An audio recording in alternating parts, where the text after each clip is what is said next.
Welcome everybody, I'm Santiago Kneeland and this is The Divine Within, the invisible connection with God.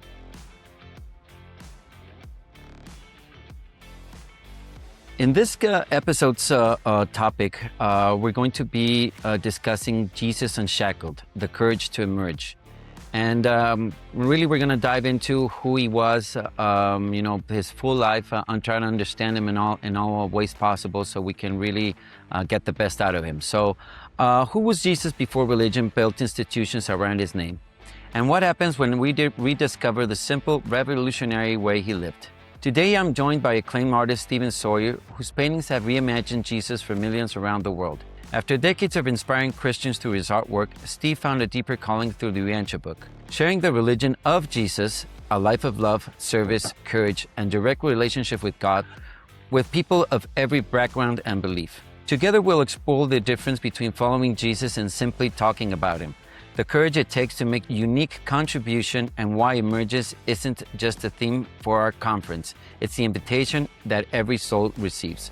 So welcome, Stephen. It's a pleasure to have you here in this podcast. I'm excited about this conversation. Thank you. Me too. Awesome. So, we're going to be diving into a lot of topics. So let's start from the beginning, which is really talking about the religion of Jesus. So in this first segment, we're going to be talking about the religion of Jesus. There's a profound difference between the religion Jesus lived and the religion built around him. In this first conversation, Steve invites us to rediscover the universal message that transcends denominations, cultures, and traditions, a message rooted in love, relationship, and the fatherhood of God. So, Stephen, what can you tell us about this amplified Jesus, or this expanded Jesus that you found? Well, I'll start with a little history on myself and how that came to pass. And that was that I was raised in a Christian home for the most part. Baptists on one side and Christians on the other. And, one side thought we were hell-deserving sinners and the other side just wanted to be good to other people. So by the time I was in high school, I'd gone to church with a lot of different friends, gone to synagogues. And by the time I was in college, I'd actually become a Buddhist.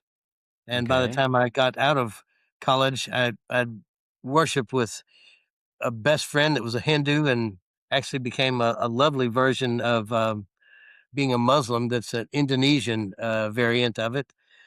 So I've hung out and worshipped or partied with pagans and atheists. And what I really was interested in is the bullseye. If we can overlap all the great world religions, all the great spiritual beliefs, and find out where they overlap, it seems like that maybe we'd find some guide stones that really might be on the bullseye, might have more truth than error. And since you mentioned the Urantia book, I'll just make one simple reference to it, and that was that's the first time that I was able to conceive and realize that there's a really distinct difference from the religion of Jesus and the religion about it. And as soon as that became a clear concept, then that set me on a wonderful mission where I ended up creating my art career, which is called Art for God. And I've spent over 30 years sharing with Christians, trying to write the stories about my paintings that really reflect the religion of Jesus, as opposed to the religion about. And for people that may not get it, like, what's the difference? Well, let's just say, Exactly. So one of my favorite visual examples is the Christmas tree. And that is, if you go out in nature and you see a beautiful blue spruce and it's standing, in a field, and it's perfect Christmas tree height, maybe about 6 feet tall, you look at it, and then somebody goes and they cut it down. They take it, they put it in the house, they put it in the stand, they wrap the base, they put tinsel, foil, ornaments, lights, tree on top. Next thing you know, you barely even know the tree's there. So the religion of Jesus is actually a very simple, Mm, very, very simple life, a compellingly simple life. In fact, some people, it's not complicated enough. But the religion about Jesus has, let's just say, I did more than one search and I find it difficult to believe, but if anybody is interested, if they ask how many denominations are there in Christianity, they will yeah. find the number is over 4,000. And Really? yeah. I saw one that said 10,000. It's like, I can't even conceive that. So hard to conceive 4,000. Yeah, yeah, And so the fact that there are denominational splits, I think, is a clear reference yeah, to the fact that these are religions about Jesus, where people are disagreeing about whether it's a virgin birth or whether he did this miracle, or they're focusing on things about Jesus as yeah. to On the did he wear a details, tunic or not. Yeah, I mean, the what he way did, how he picked this cup, how he did with that, how many yeah days yeah he. I yeah mean, yeah, and that's really it's not the importance. for people who have devoted their life, which I would like to say I've tried, in full measure to living in harmony with the Creator. All the stuff that's outside the bullseye is just BS to me. It's Yeah, like I don't even. I'm not going to argue over. I mean, there are people that really are.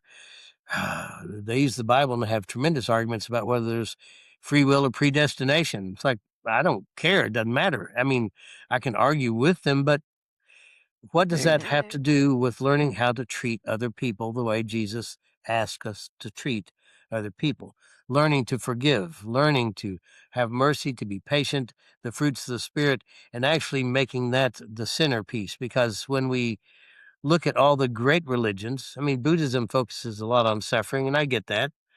I've studied Buddhism and been a Buddhist for a while, and it's brilliant. There are brilliant things in all the major world religions, but when it gets down to it, if you're arguing over something about your religion, maybe you missed the point. yeah, yeah. No, definitely. And it's interesting that you're bringing this up before I mean, and I want to touch on a couple of things that you mentioned that I think are pretty interesting. And first of all, I like the way that you described the Christmas tree, that you put so many ornaments on it, you decorated so much that you really forget and you overlook the essence, of that what's in it really. So I like that, and it's a very good image, archetype of what happens when we have all these things that we put on top of Jesus, and like you said, about Jesus, not the religion of Jesus. So I also find it very interesting, the many variants, and that's where you see that it's really pointless, to bicker and to have these discussions on certain mundane and really terrestrial things, when really his message was for a life beyond this. So, what can you tell us, and what are the differences? I believe that one of the things that I found really in this Jesus that you also found a very the human Jesus was something that was very important for me to have that connection, and not just this glorified and perfect being that just came here and everything was he didn't have suffering. So what can you tell us about this difference, in this Jesus that you found? Well, I think the Catholic Church may have been one of the first patrons of the arts. And so most of Christian art focused on doing artwork that showed either the miraculous birth Mm-hmm. or the crucifixion or the resurrection. And that is not, that doesn't reflect, uh, if you take that and compress it into time, it's it's not that much time. I mean, he lived almost 36 years, I think, isn't it? Yeah, Uh, yeah. but the man that went about doing good, he was a calm and happy laborer. There's just all the things that he accomplished. The artwork was the first time that I really Mm-hmm. realized the big difference, and so it's what I call the touch me not Jesus. because the glorified and risen Christ, we just, Yeah, exactly. yeah. But the one that went about doing good, the one that the apostles, I mean, these are, as I heard someone say, robust red-blooded fishermen. I mean, they Mhm. followed him through hell and high water for almost 4 years.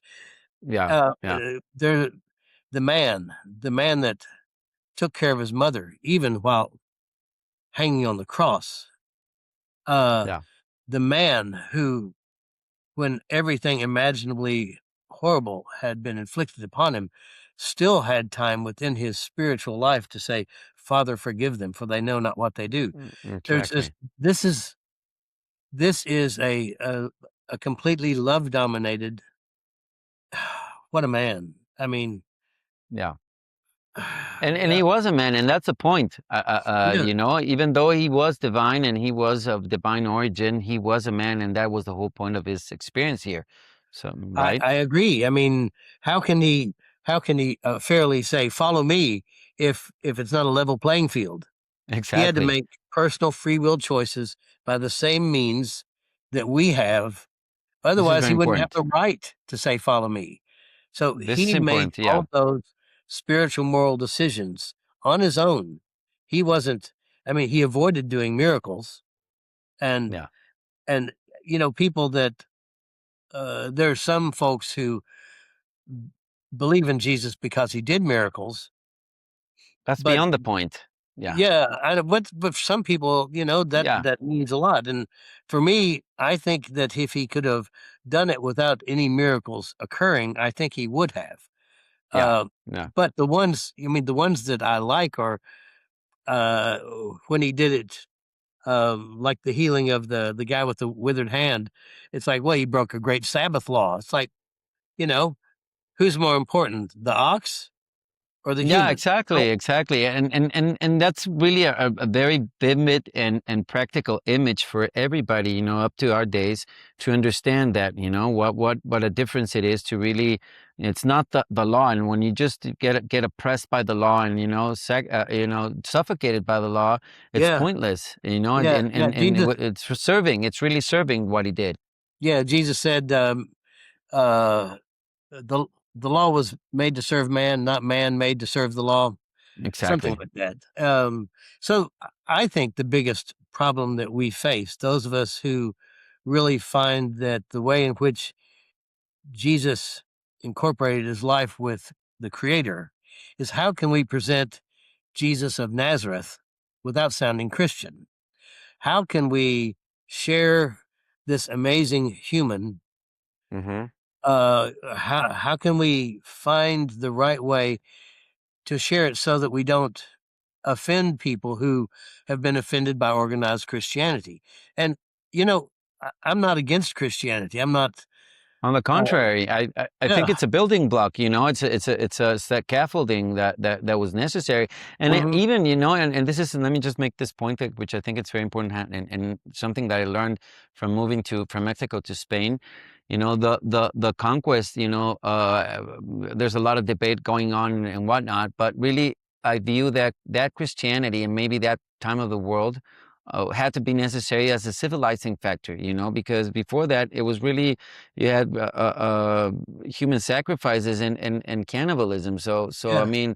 I mean that factor to really, I mean, you're not going to quench maybe though that type of world with this Jesus, but you are going to, frame it, scaffold it for then probably this rediscovered, reimagined. And a word that I use a lot here in the podcast is it's redefining. We're redefining who Jesus is. So it's really important to for our audience, that you're hearing this too. We're redefining basic concepts of something that you already know. This is not.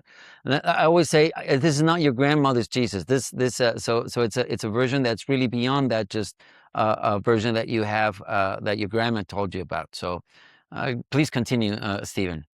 Um, well, there is spiritual evolution, that's for sure. And the more I spent time opening myself up to realize that, God, how amazing God is, how amazing this universe is. When you go back in history, if you get to study ancient history, you realize that the Old Covenant, which a lot of people call the Old Testament, I think it's more accurate to call it the Old Covenant because it was a covenant with God. And, I mean, Exactly. Abraham was willing to perpetuate human sacrifice. Thank God for Moses. Moses said, okay, we're going to compromise here. You Yeah. guys aren't going to survive without sacrifice, but how about we use doves and Yeah, sheep I'll and switch it. Let me just switch it. yeah, let's just, and so it is, I think there's a natural progression, and Yeah. it's unfair for anyone in the 21st century to project our current morality on people who lived thousands of years ago. Thank you It's for pointing that unwise and out. unkind. This Yeah. is good. Thank you. Um, so yeah, I mean, here we are. I don't know where we will be 100 years from now, but I think if people can learn to appreciate the religion of Jesus, they will find that carries enough truth that it will survive countless generations into the future. The religion about Jesus is part of a house divided against itself cannot stand. It will eventually crumble and deteriorate because it doesn't have enough real truth in it. It's got too many ornaments, it's got too much tinsel, too many lights, and too many presents under the tree. So Yeah, and in the end, I mean, I'm thinking of the this great example, this great example that you're giving us, and yeah, what happens afterwards? When the date happens, and all the commotion is done, you get rid of all the take off all the ornaments, decorations, and throw the you tree have away. and then what do you do with this? You don't even know where to put it, and it's a little bit of if you take that and see a little bit of how people feel about Christianity, especially younger generations, and in my case, I felt in a way, and now I know, the different part of Jesus that, I've reconciled that, but, it kind of dries it out and you just, where do you throw it? It's tinder wood, you throw it to the fire. I mean, and that's not the point. I mean, the point is to really leave it where it is and really present it for what it is. Don't cut it down in the first place. Exactly, that's what I mean. Exactly, leave it there and Yeah, and praise it there. It's where it's supposed to be in nature, and that's yeah. Why don't you build a beautiful cathedral? Do it out of stone instead of just killing. But anyways, that's another yeah. story. So before we close the segment, any other points you want to go? I mean, we're going to jump into a very interesting part, which is the courage to contribute, and it's going to go deeper into to what we're talking about. Anything you want to point out? Well, I'll let me try. Just spontaneously, let me just say to anyone listening that's even remotely curious, I think if you focus on, I mean, if you really focus, and here's one of the great things about Jesus that we've learned. There's a story that some of us have heard, which there was a fellow that was a fire worshiper, and at a camp meeting, and when Jesus returned, the guy's angry and he's packing his bags. He's getting ready to leave. Jesus walks up, puts his arm around the guy, talks to him for a few minutes, and what we end up seeing is he's unpacking. He's happy, and the apostles are going, "What'd you do? What'd you say? How'd you?" Yeah, And Jesus, in his own way, in his own words, he basically said, "Well, you guys were trying to take something away from him. I'm trying to give him something." yeah, And if people realize and focus on the beauty of real forgiveness, not "I forgive you, but," because that's not really forgiveness. That's conditional. That's like, yeah, well, I'll forgive you as long as you don't ever do it again.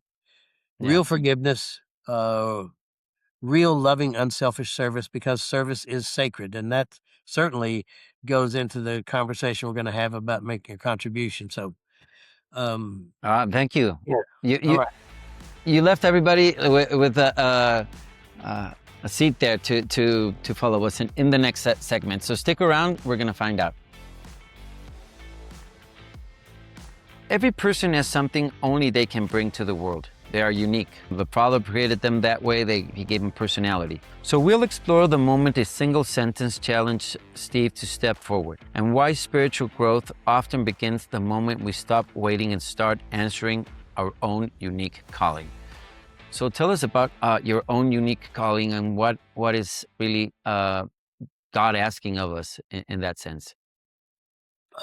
Well, fortunately, I mean, I never had a Damascus Road experience. And for people who don't know what that is, it's Yeah, you can you know, explain it? Can you explain it a little bit? yeah, That's a yeah, good yeah. So if story. you've lived most of your life as a selfish person, taking what you wanted, regardless of whether it hurt other people or not, and you know, the end justifies the means. As long as I get what I want, it doesn't matter how I get it. If you lived your life like that, and all of a sudden, you come face to face with some aspect of deity, and it's like if you've smoked for 40 years and you quit immediately. A Damascus Road experience Yeah, was yeah, yeah. An complete convert. epiphany. It was an epiphany. It was a paradigm shift. It was an immediate change Yeah, of awareness from a life poorly lived to one that was now ready to commit to uh, living the rest of his life. That's what Paul did. He lived yeah, the rest of his exactly. life trying to be in service to other people, to promulgate a religion about someone he never met physically. Yeah. Um, that was an interesting way of. That's a very, very, very, very interesting segue into what you're going to tell us about these differences, actually. So, Okay, tell us. yeah. Well, I went sideways on that, which I do sometimes, not intentionally, but I didn't Well, want that was to. good. Um, I've always, starting as a very young boy, I've always liked the idea of God. It took me a long time to realize how silly it was to, ask God for material things, Hmm. which still happens. Oh, God, if I win the lottery, I promise. You know, um, God's mostly concerned about helping us make the kind of decisions where we want to be part of an eternal program, where we want to live above and beyond the trappings of this mammalian suit. Correct. Mammals are basically lazy. I mean, they can be trained, but It's in uh, their nature. It's in their nature, just enough to get me my belly full and then to take it back. yeah, yeah, And it's in our nature, so, so do not deny your nature. It's part of your nature. yeah. Well, it's an interesting transition, but anyway, I Yeah. always felt comfortable with it, and if I may use the Urantia book as one segment, because I'm not trying to sell the Urantia book, but I read something because I've read a lot of books. I like reading different books, but there was something in the Urantia book that essentially said, what a shame that the artists of the 20th century failed to portray the master, his good humor, his just all the things about the Son of Man. His And character. and I'd volunteered to be a school artist all my life. Hmm. And I just, as soon as I read that, I just realized I want that job. I want that Yeah. job. And there's that funny phrase about there's when you get a call to God. Yeah, well, I got the call. Problem is, I thought I had the ticket. It's like, no, no, I just called to see if you're interested. So I waited 20 years, literally, from the time Okay. that I made the commitment to make a contribution. It took me 20 years before what is now called Art for God came into fruition.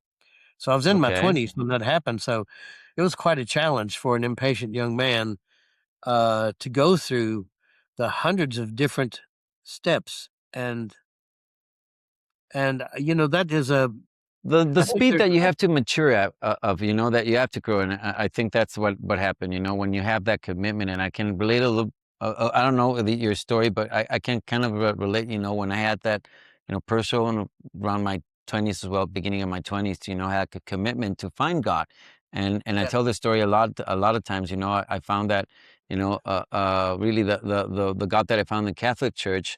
A lot of people went over there really to get away from the devil rather to get close to God, because if you go once a week, you check that off and that's it. And I wanted to find God, so that's really when I committed to finding, and that led to service and to all these different fruits. So I mean, that's yeah, interesting to point out. So I can yeah, relate that. I think it was a tough 20 in your 20s and 30s, I bet. yeah. The Old Covenant, the Old Testament, essentially was teaching people to choose God out of fear, and I think at the time it was probably appropriate. I don't. I don't know that everyone who was enlightened that didn't go down in history's pages taught that, but at that time, I think getting people, because I've got 5 kids, and when they were little and they'd do something that might have been dangerous to themselves or other people, there was a punishment of a spanking, A reprimand. a reprimand, whatever you want to call it, and that was to I I hung some kind of negative thing over their head, but as they started doing the right thing over and over, there was reward all the time. There was Yeah. no more punishment. It's like, okay, now we can bless you for doing the right thing instead of scaring you so that you don't do the wrong. Yeah. And choosing God out of fear is not something that is part of the religion of Jesus.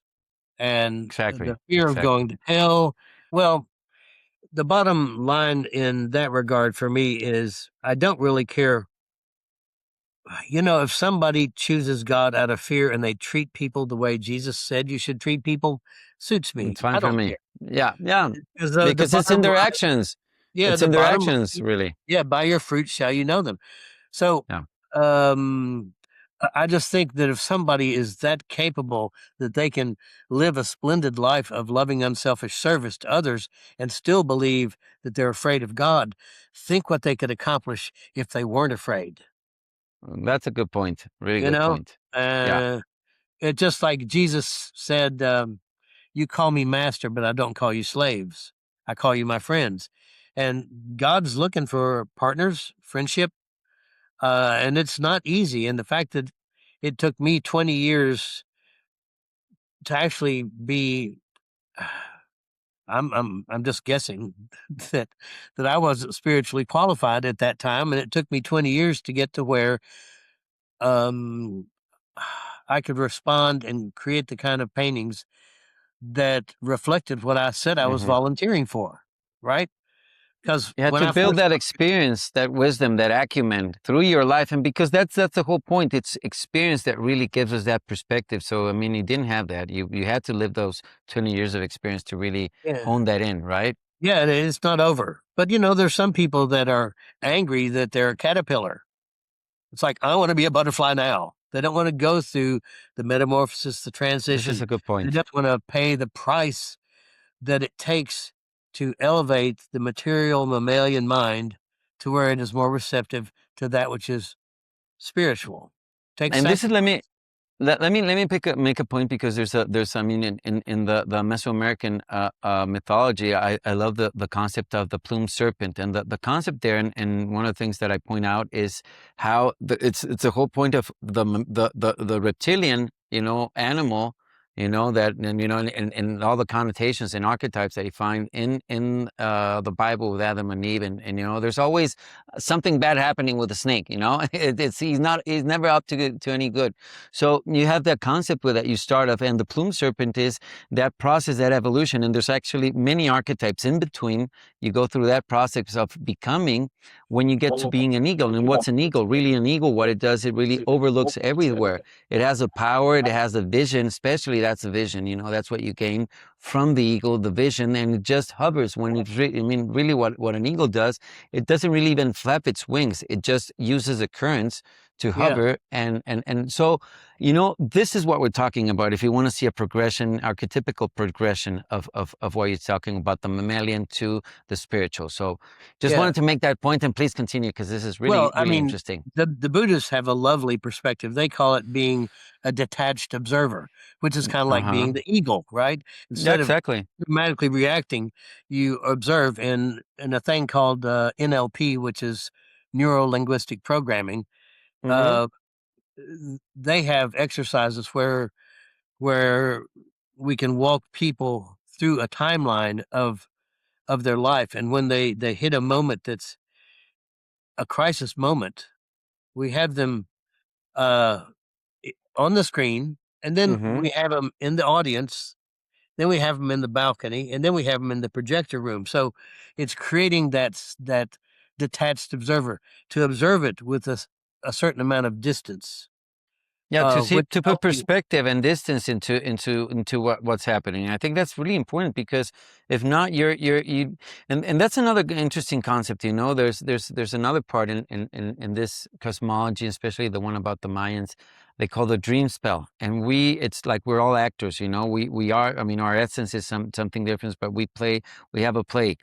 And if you do not understand the play, you do not understand the character that you're playing. You know, if you do not detach and see yourselves, you know, yourself as a director, as you know, following the higher, you know, a story and context, then you're just immersed in that character, and you lose the whole potential of what's really going on. You know, it's Quicksand, very interesting. Oh, sorry. quicksand. Yeah. Well, first off, something that I think I said, I don't know if I did, but it's really true that service is sacred. And Yeah. in the process of trying to make a contribution with your life, with the talents you've been given, when we love and serve other people without having a hidden agenda, Hmm. and that might be a challenge for some people because they want to give to receive, and that's not, in business it's probably a fair way to look at it, but when you're trying to focus on your spiritual growth and becoming, when you are shedding your cocoon and trying to emerge as a spiritual being more so than the caterpillar, um when you know that service really is sacred, and you don't always have to have a hidden agenda. Jesus Yeah. talked about it. The religion of Jesus is really clear about that. I think he said, "Don't let the left hand know what the right hand's doing." That's what he's talking about. Um, and also in the parable of the sower, if you are sowing and you're hanging around for the harvest, your intentions, your motives might not be pure. If you're sowing seeds and you're really trying to make a contribution, do your part and don't wait around for everybody to go, "Good job. You really did great." Definitely. There's a time and a place for people to appreciate your efforts, and I think that's really great. But if you live for that, then it's going to affect the Yeah. quality of service. Actually, it's so liberating to not have that, you know, that need to have that praise, you know, because that you become selfless. So everything that you put, you know, it feels even that, you know, the energy is drawn into the universe, your contribution, because you're not seeking a return slip, you know. I mean, Yeah, yeah, yeah. And that's a good word that you used about being selfless. A lot of people might think that being selfless, you're giving up something. They don't realize you're actually gaining something. exactly You gain liberty. something that is far greater than that real thin, frail costume that we wear that's always looking for approval. Yeah. Uh, Yeah. to get a pat on your spiritual back by something divine that makes you realize that you really did something kind and good, and you didn't expect anything in return. And people can practice by, holding the door at the grocery store. It's I very mean, simple. it doesn't have to be complicated. The people that Yeah. don't want to do it unless they can do something where they'll be crowned king, it's like, no, no, no, no, no. No, it's Don't very just, simple. It becomes a dynamic. I don't know if it happens to you, but it becomes, you know, a routine when you're walking down the street. And it's something that I learned, you know, since I was very young, and I use it a lot. And people do not know the power it has. It's smiling. You know, anytime I yeah. see somebody, I greet someone, I smile. Anytime there's, you know, an issue, I smile. A smile can really melt anything. Yeah, yeah, and the religion of Jesus is he went about doing good, right? Yeah, That was just part of his exactly. MO. That was his method of operation. If he saw something needed to be done, he did it. He didn't look to see if there were people watching, right? Like the thing that he made fun of the Pharisees because when they would put a couple of pennies into some widow's cup or a poor person's cup, the people would be that have their little trumpet players come behind them. Everybody, Yeah, yeah, yeah, everybody, look what the priest just did. yeah, And Jesus gave everything without expecting. Yeah, he's the one that said, "What do you call me good?" yeah, You know, he was yeah. representing the reality of the creator of the universe, and somehow he managed through his personal decisions besides the fact that he was who he was before he became Jesus of Nazareth, but it was still a free will choice that he made to try to show other humans what it's like when God's fully invested in another human being's life and contributions. Yeah, and that is so beautiful. Beautiful. I really love this picture of this expanded Jesus that you're presenting us because, like we said, it's always I mean to good to understand that divine nature and glorify that nature because it really is you know a really important being that we have a creator that we have, but it's always very I mean it's really also important to understand the human nature, to relate to that nature, to see these struggles, these decisions, you know, because like you said, I mean, it wasn't that he was just spontaneously materialized. He had to go through the exact same process we all come to as when we were born. So he lives with us and he understands us. Yeah. So Yeah. Nobody's going to go to heaven and go, you don't know what it was like. You don't know how hard life was. Really? exactly, exactly. You don't know about pain. You don't know Yeah. exactly. Yeah. He does. Yeah. He What a knows hero. That's my only exactly. hero. Exactly, exactly. So Yeah. this is great. So anything before we move and into the next segment? Well, we were talking about contributions. It kind of went all over the place, thanks to me, I guess. But No um, worries. there is a profoundly deep and worthy experience when you make a contribution with the talents that you've been given. Not trying to copy someone else, not thinking, oh, if I do it the way this person does it, or I like the way they got lifted up. They're famous now. I mean, contributions. Making a contribution is a actually when our Unique, hands become God's hands, our voice becomes God's voice. We learn to listen. Our ears can become like God's ears. When we really want to serve, it changes the way we listen. It yeah, changes what we see. It changes the way we serve, and it's worth the transformation. definitely, definitely. Yeah. And I encourage all of you, and that's exactly what we're going to be learning about in our next segment, how we get that transformation. So stay tuned for the emergence. Transformation is one of the universe's greatest patterns, from stars and galaxies to butterflies and human souls. In our final segment, we ask a simple but powerful question. What is trying to emerge in your life? And what is the next step only you can take?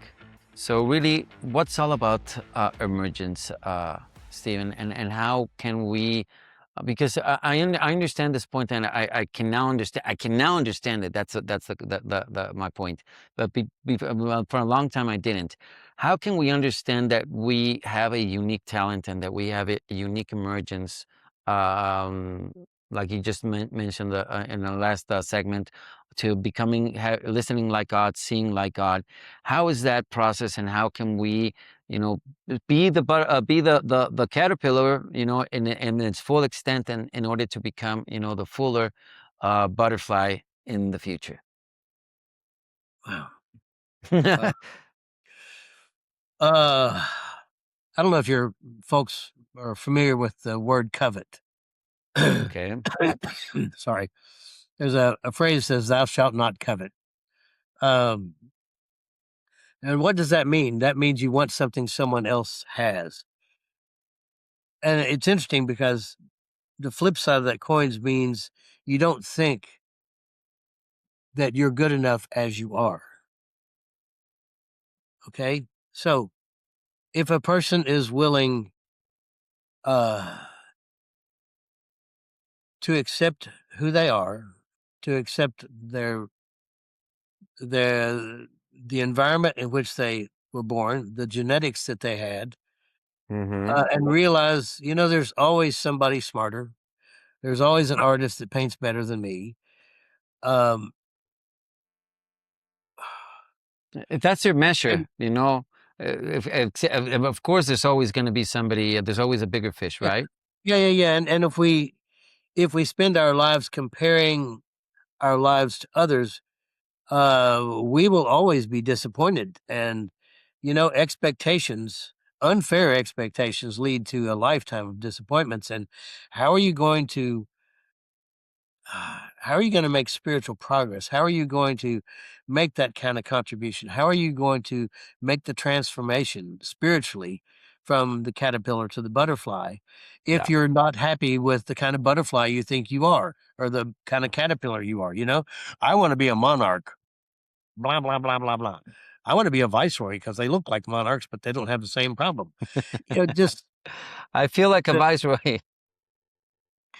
well, there's just, it's funny because a lot of caterpillars look alike, but the butterflies look different. Yeah. And I think the butterflies actually reflect the Nice. life that we have lived inwardly, the inner life. And part of that emergence has a lot to do with the inner life. And that's, I don't know if you heard that. I turned my But phone off. it came in a great point when you made Okay. that point. So don't worry, we Mhm. let we let the spirits chip in when they want. Yeah, yeah, yeah. But the inner life, Yeah. um, I've read that sharing your inner life with God makes it absolutely possible to do God's will, right? Hmm. And maybe folks that maybe people aren't satisfied with just making a contribution that's functionally acceptable on their level. They The expectation uh can ruin your inner life, and your inner life is just, I mean, I talk to God all the time. Before there were I was so glad when cell phones came out, Santiago, because I liked talking to God while I drive the car because nobody's usually in the car with me. So I put the cell phone up to my ear and I'm just check, check, check, check, check, you know, Yeah. and yeah, nobody knows I'm talking to God. It looks like I'm talking to somebody on the phone. But but I talk to God because I think when Jesus said the kingdom of God is within you, the apostles were stuck on this geographical warlike kingdom. And I think what he was really referring to is the presence of God is within you.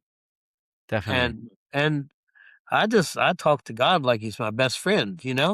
I tell And God what I'm up to. I like for this, it's like, God, I don't want to pre-plan what I'm gonna say.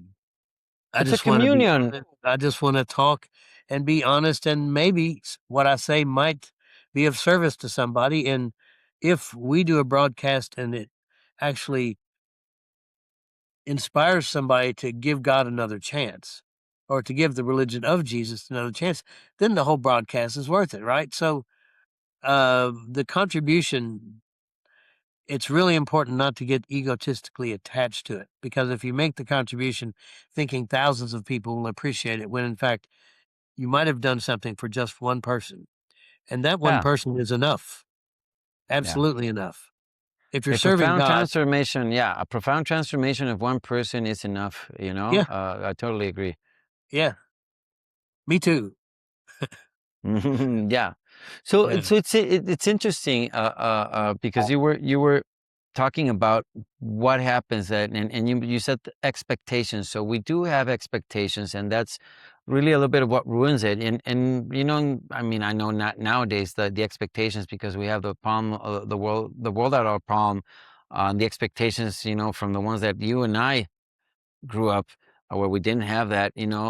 What happens with those expectations? How can we overcome those expectations? Especially, how can somebody that's watching here can overcome and really understand his uniqueness, his unique experience, his unique contribution, as we were saying, and his unique emergence as a unique butterfly in its own colors and dimensions.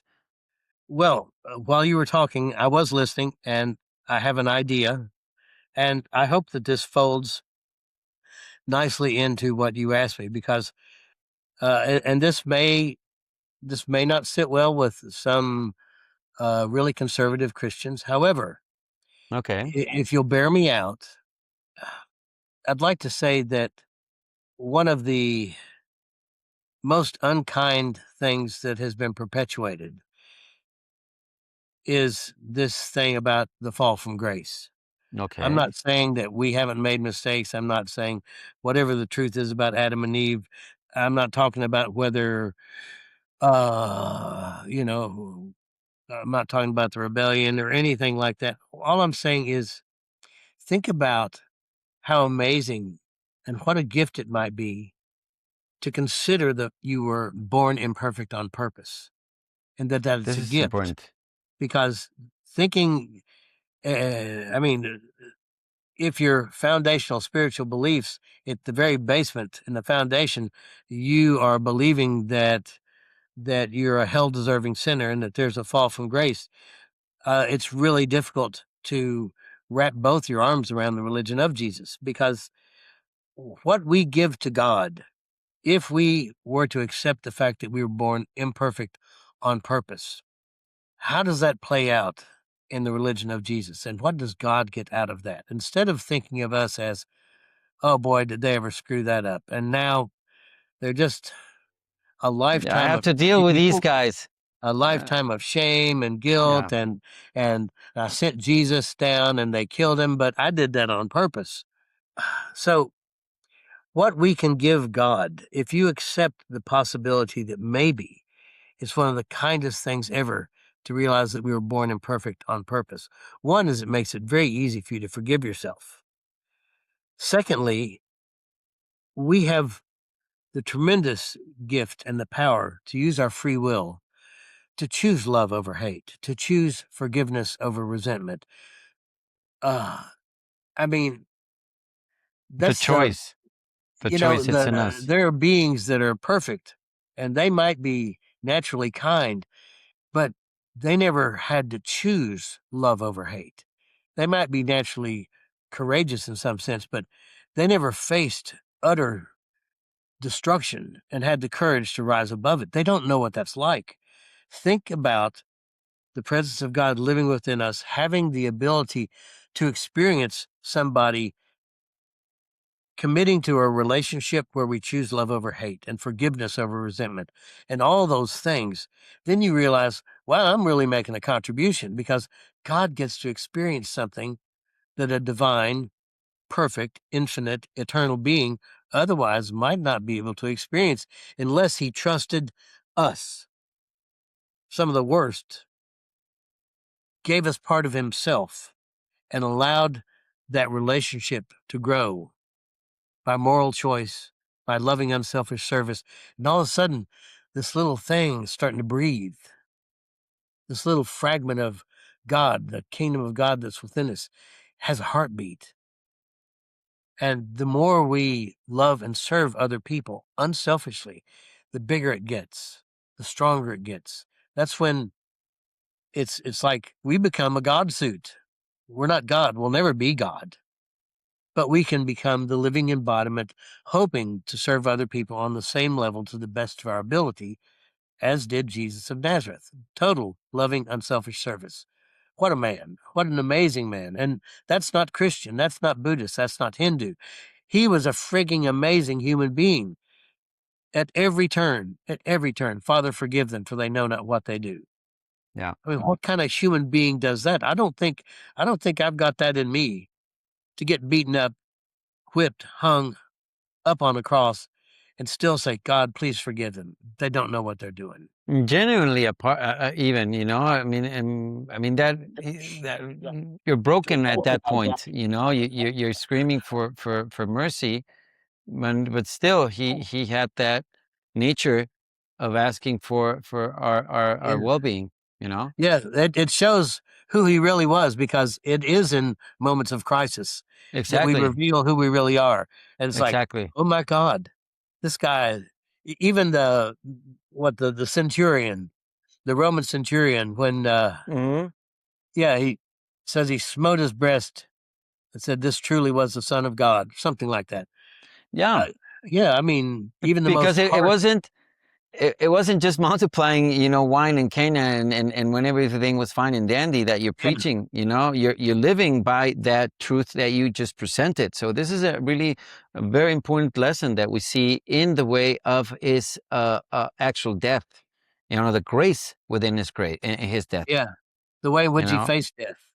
Yeah, Yeah. exactly. Yeah, because he Exactly. said, I can extricate myself from this. It's like, don't think you're putting me to death. I'm allowing this to happen. I can have 12 legions of angels come down and take care of Yeah. this whole mess right now. Yeah, I can turn you into bug paste. Yeah. Yeah, But he didn't. don't think for a minute that I can avoid this. And you know, this is a very important point as well. See that this was in accord to doing the will of the Father. I mean, Yes. if the Father it says, you know, the will of these imperfect creatures be done because they have free will, even the will of a divine creator like Jesus, you know, has to be subjected, like the Father's will is subjected to those improper and brutal decisions that we sometimes make, you know? Well, you said something interesting. God, I wish I could quote exactly what you said, but it reminded me of something because um, there's a difference between surrender, not my will, but your will be done, and Mm-hmm. make a positive affirmation out of love and partnership and cooperation. It is my will that your will be done. And Mm-hmm. and I find that to be spiritually uplifting and enabling for me to make that positive thing because I say it pretty often, just like even for this, there is nothing that's too small to care that it is my will that your will be done as part of me saying yes to being on your broadcast. It's like, why would I want it on everything I do? And it Yeah. doesn't become a magnificent thing where I get to wear armor and ride on a white horse. I mean, it's breathing, it's living, it's moving, it's going from the next event to the next event. And It the leads things, your life. You know, this is a path that you basically becomes a path. It becomes, you know, a habit. It natural. becomes a nature. Yeah, exactly. Yeah, it's very natural. And it doesn't seem like a surrender at all to me. On the Yeah. contrary, I think. Yeah, it's like I didn't give up anything by choosing God. I mean, it's so much nicer. I'm But still you are gaining, and this is the point. You know, I think we come full circle when you said, you know, you're doing something without expecting to get something out, but in the end you do get something out of this. You know, yeah, in the end, this spiritual acumen, and this is very important. You know, the way that we you know, take our intentions, our actions, everything that we do here beyond the material into the spirit, which is eternal. You know, every action, every bit of kindness, every bit of service that we do is becoming eternal. So we are creating this, you know, spiritual acumen that is serving us. So I really, and you feel it in the end, you feel that liberate. I want to say, and this is what really got me when I started reading the UB, you know, the concept of, you know, how liberating it was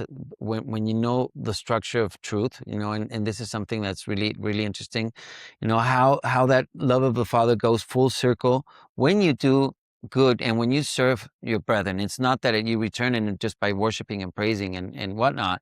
You do it when you serve, and that you close that circuit, you know, that of the love of the Father, and really that love that he poured onto you returns when you do that good and that service and that love yeah, onto yeah. the others. And it says something about you can't if you really want to experience the love of the Father, you have to let it pass through you by your living actions to go into someone else. And it magnifies uh by by living it and I guess like paying it forward, right? I don't know what It else. is, it is, Yeah, yeah. And it's a little bit beyond, you know, just paying it forward, and because it's everything is a habit, you know. I mean, everything is something that we yeah, learn when yeah, you yeah. make something. I always found, you know, and I do it for myself. You know, discipline isn't God, isn't, you know, structure, isn't your father, isn't, you know, authority. You know, that you have to be disciplined. It's you that you have to become disciplined. That you have to have. For me, for instance, I like to do exercise in the morning and then have certain routines that really calm my mind and but really set me in a way. And everything, I mean, that routine you can do for altruistic living and for service living and for doing all of this, where you You're not looking at, going out your way to doing something great. It's really, like we said, just smiling, opening a door, doing something good for somebody, making somebody feel good for the simple thing that he contributed on. And if you're willing to do the simple little things, then you can be trusted with greater things. So, Exactly. if you're whining, it's like, I don't want to do this. But when you were talking about discipline, and I don't know if this is in this part, in this segment or not, but, I'd mentioned the spiritual Olympics, right? Yeah. And so if anybody watches the Olympics, you know that there's a coach, and you know that most of the Olympiads, the Olympics, the Olympians, uh, they all have suffered to become the very best. You know, Yeah. runners sometimes have been able to overcome severe asthma. Um, Weightlifters, I mean, the divers. I mean, I don't know any diver that hadn't had an injury, or a tennis player didn't have a shoulder injury, or twist their ankle. I mean, the Yeah. thing Yeah. is, when we volunteer to do more than be in the stands shouting at the quarterback, right? When we are willing to do more just to take a chance that maybe we might get on the podium. The most important thing is to get on the team, but to live your life like you might have a chance to get on the podium, that means you're saying, okay, coach, you know, Yeah. I'm ready, Definitely. Yeah. train me Yeah. up. Yeah, make me do an extra 100 laps, whatever it takes. Give me a chance to live the kind of life that somehow allows that peace of God that lives within us to be able to breathe, to be able to come real, to become so real that maybe it can start to interact with our mammalian mind. Uh, And and transform it. yeah, the transformation and the emergence to make that transition, and the little things, being willing.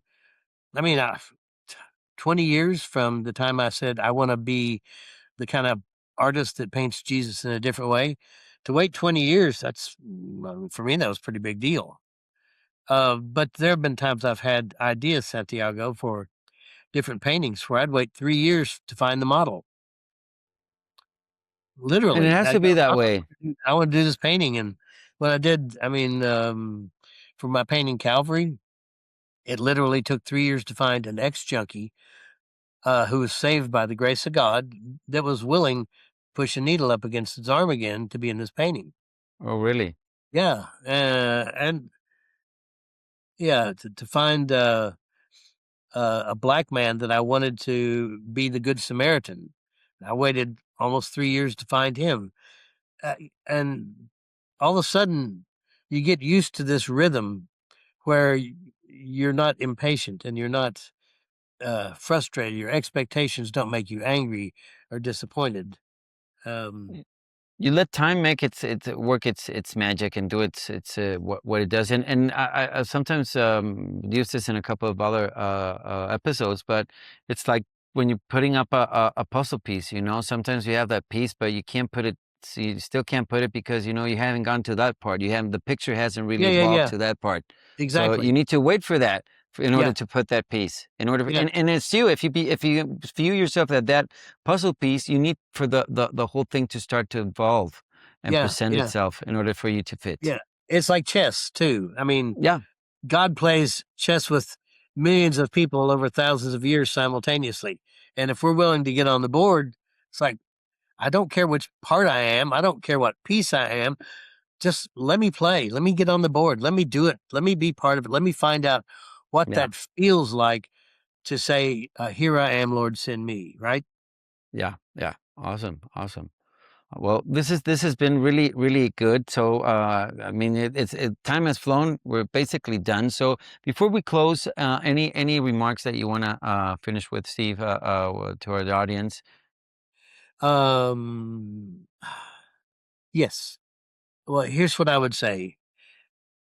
I mean, for those of you that aren't offended by the idea of Jesus, try to see if you can separate and see that the religion of Jesus is different from the religion about Jesus.